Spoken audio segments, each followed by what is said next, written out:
আমরা যেটা চাবো সেটাই হবে। কোন রাজনৈতিক দলের কাছে তো আমরা সংস্কার ঠিকাদারি দেই নি। আমরা দীর্ঘদিন ধরে বিশেষ করে বাংলাদেশের 90-এর দশকেও আমরা এখানে সিভিল সোসাইটিতে একটা ভূমিকা দেখেছিলাম। হাসিনার কাছে কিন্তু সবাই মাথা বিক্রি, ম্যাক্সিমাম মাথা বিক্রি করেছে, অনেকে বন্ধক রেখেছে মাথা, অনেকে সারেন্ডার করেছে। তো সেই জায়গা থেকে আপনারা শুরু করেছেন। আপনাদেরকে এই জন্য জানাতে এসেছি, বলতে এসেছি যে আপনাদের এই যাত্রাটা যেন পরবর্তীতে অব্যাহত থাকে।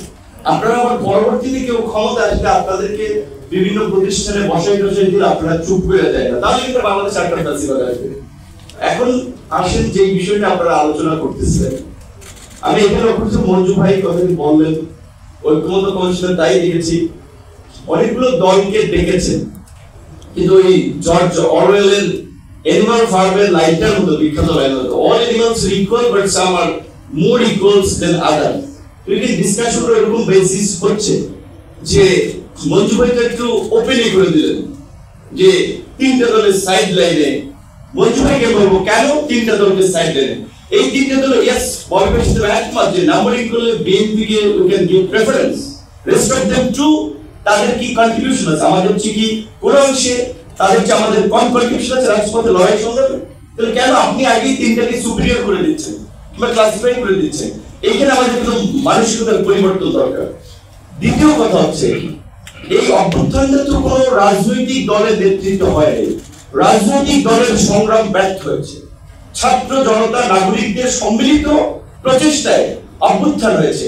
কাজে আজকের যে আমরা যে সংস্কারের কথা বলছি, এই ছাত্র জনতা নাগরিক আমরা যেটা চাবো সেটাই হবে। কোন রাজনৈতিক দলের কাছে তো আমরা সংস্কার ঠিকাদারি দেই নি, নাকি সরকার টেন্ডার করে দিয়েছে ওটিএম বা ডিপিএম এ এই দল করবে, আমরা কিন্তু দেই নাই এবং আমরা দেব না।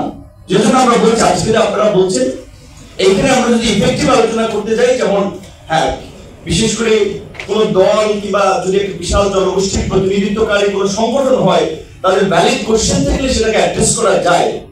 সেই ক্ষেত্রে যদি দ্বিকক্ষ বিশিষ্ট সংসদ কার্যকর হয় এবং আপার হাউসে যদি সংখ্যানুপাতে রাজনৈতিক দলের ভোটের অনুপাতে প্রতিনিধিত্ব নিশ্চিত হয়, সেই ক্ষেত্রে এনসিসি আমি মনে করি এনসিসি না থাকলেও হয় 100%, মানে এটাই একটু ডিবেট করলাম আমরা। তো যেখানে আমরা বলছি যদি এটা হয় তাহলে এনসিসি না থাকলেও হয়, কারণ এনসিসি কে কেন আমরা আনলাম যে আমরা দেখছি যে প্রধানমন্ত্রীকে দৈত্য দানবে পরিণত হয়, তাকে ধরা যায় না, ছোঁয়া যায় না, তিনি যাই বলেন তাই আইন, তিনি যাই বলেন সেটাই মানে কোন ফায়ার কুলের মতো হয়ে যায়।